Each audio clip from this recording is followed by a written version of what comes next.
Combination cough syrup বাচ্চাদের জন্য dangerous হতে পারে। এগুলো বাচ্চাদেরকে অতিরিক্ত স্লিপি করে দেয়, হার্ট এবং কিডনিকে অ্যাফেক্ট করতে পারে।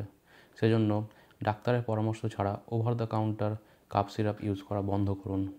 বেশিরভাগই সর্দি কাশি বাচ্চাদের সিম্পল ভাইরাল ইনফেকশনের জন্য হয়, যেগুলো নিজে নিজেই 7 থেকে 10 দিনের মধ্যে ঠিক হয়ে যায়। খেয়াল রাখতে হবে বাচ্চাদের ফ্লুইড ইনটেক ঠিক আছে কিনা। গরম জল বা গরম স্যুপ খাওয়াতে পারেন, অথবা 1 বছরের বেশি বয়স যদি হয় সেক্ষেত্রে গরম জল বা দুধে হালকা মধু মিশিয়ে খাওয়াতে পারেন। বাচ্চার যদি নেজাল ব্লকেজ থাকে আপনি স্যালাইন নেজাল ড্রপস ইউজ করতে পারেন। নেবুলাইজার বা ইনহেলারের সিম্পল ভাইরাল ইনফেকশনে কোনো রোল নেই। এগুলো একমাত্র বাচ্চা যদি হুইজি থাকে অথবা বাচ্চার অ্যাসথমাটিক সিমটমস থাকে তবে সেক্ষেত্রেই রেকমেন্ডেড। তাই ডাক্তারের পরামর্শ ছাড়া ইনহেলার এবং নেবুলাইজার ইউজ করবেন না।